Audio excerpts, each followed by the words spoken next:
When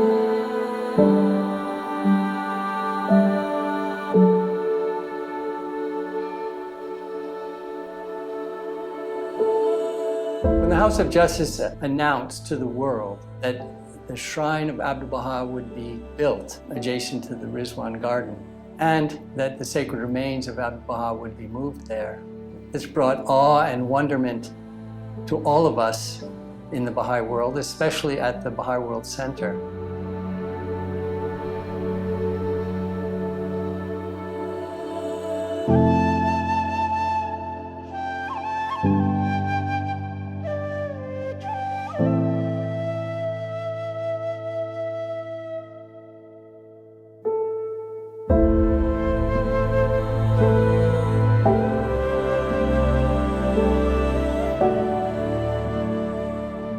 I believe each one of us can remember where we were when we heard the shrine of Abdul-Baha is going to be constructed.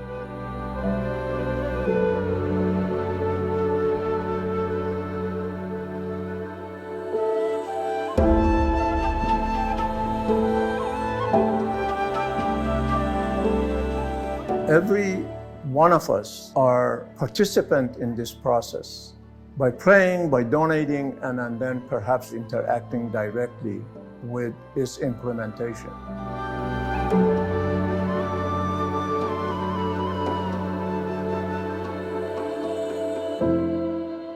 Our team consists of landscape architects, civil engineer, and architects who are already relocated to Haifa working on the project, as well as the other devoted friends from around the world who are offering their technical expertise to assist us with the project.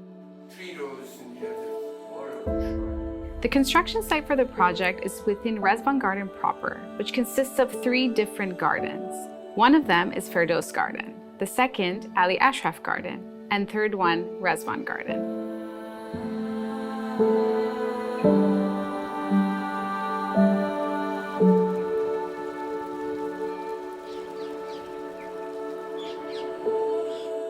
The project is located within 2 of these gardens, Ali Ashraf Garden and Firdaus Garden. In the northwest corner of Firdaus Garden, there is a small structure which Abdul-Baha used to stay in whenever he would come to visit. In one of his talks to the friends, Abdul-Baha had mentioned that if anything happens to him, he should be buried under the sand between Akka and Haifa, where it's the pathway of pilgrims.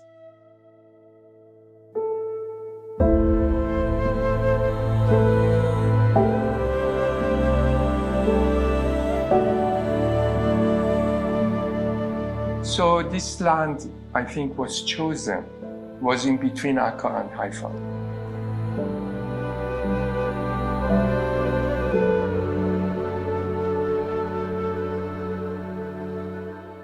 This project, uniqueness and challenges come from several fronts. The site, geotechnical condition, geographical location, and also historical location of the site. It provides certain background to certain constraints and variable that we need to interact with when we're doing the shrine implementation. The geotechnical condition of the site does not allow for a proper bedrock. Therefore, we had to design and construct our own bedrock, which was consist of combination of series of piles, which are 12 to 15 meter deep, supporting a concrete slab, which is separating the existing site from the structure itself that would be constructed above.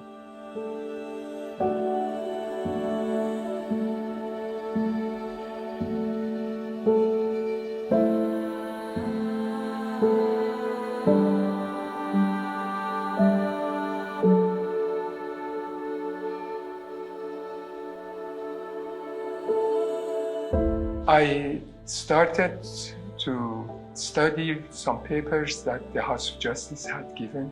And in those papers, there are references to the beauty of gardens that Abdul-Baha enjoyed very much. He relates a story about his childhood when in Tehran his grandfather made a garden that they used to sleep there. And in the morning, he says when you got up, all the birds were singing and the poplar trees that his grandfather had planted, the leaves of those trees, they moved and it was like people clapping. He recalls the beauty of that garden and the fragrance of the flowers, very fond memory that he has mentioned. And I thought this garden idea is very important for his resting place.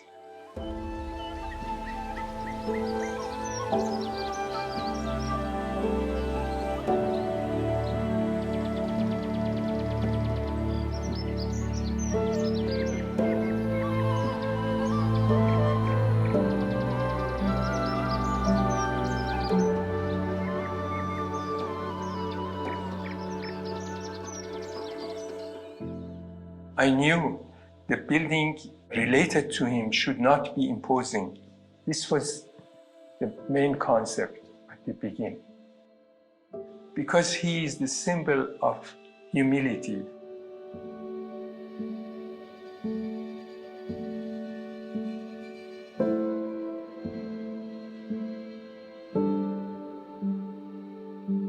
The avenues are arranged in a pattern of a sunburst. His resting place is under this here, in this room. But before coming to this room, to go through stages of meditation.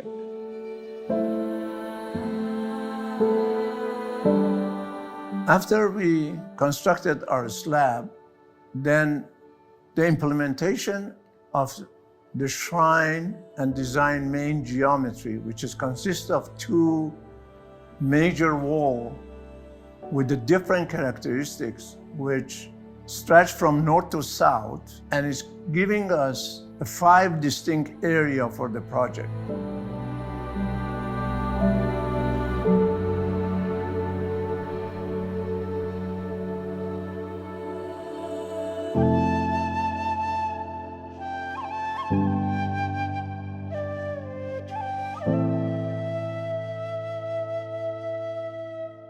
Why do we go for pilgrimage? We want to meditate and ponder in his character, and him being the greatest example. So we would have time to meditate on our way to that room. You come to where the Rizwan garden was. We have kept the old wall of this previous garden as an existing feature referring to his time.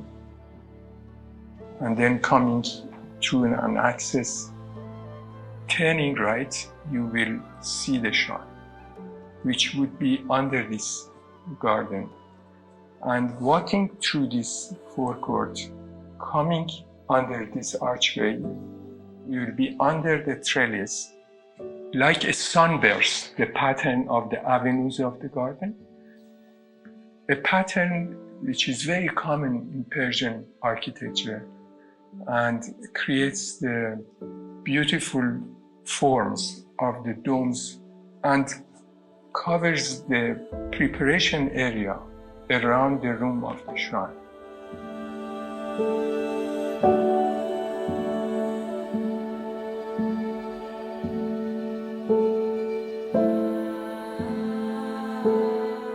The roof structure of the shrine has a very interesting and intricate geometry. It is a combination of 2 sets of 16 ribs intersecting each other. The pattern that these ribs create are a series of openings, which are skylights that let the daylight into the plaza below. The top of this roof structure will be gardens, whereas the underside of these ribs will be cladded with white marble.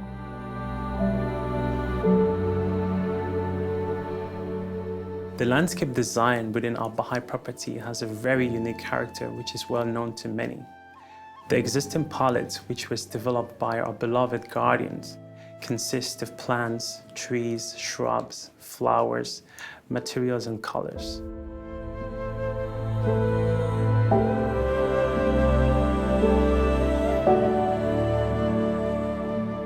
At the Shrine of the Bab and the Shrine of Baha'u'llah, we have primary color flower beds. So you have red and blue and yellow flowers in those gardens. At the new Shrine of Abdul-Baha, we're going to have different colors. So you're going to have white and blue and lavender kind of color with a hint of pink in one of the seasons. So you have to come by and see that. We have lots of hedges in the Shrine of the Bab and Baha'u'llah, but in the new Shrine for Abdul-Baha, we won't have any hedges. We just have a very large lawn area that'll be outlined by very small shrubs.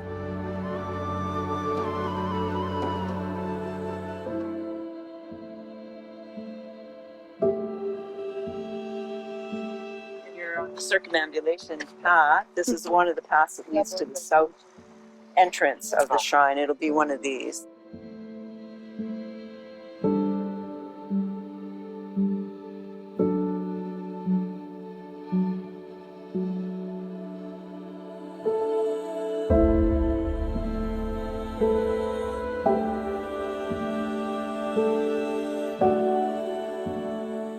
As the shrine is being built in Akko, adjacent to Rizwan Garden, the contractor that is employed there has mainly Arab workers. When consulted, those Arab workers enter the construction site with a sense of reverence, and many of them convey that they have family who have stories of Abdul-Baha, of Abbas Effendi, and feel so honored to be able to work on his shrine, to come to the work site every day and know that they are contributing in whatever small way they can to this incredible building.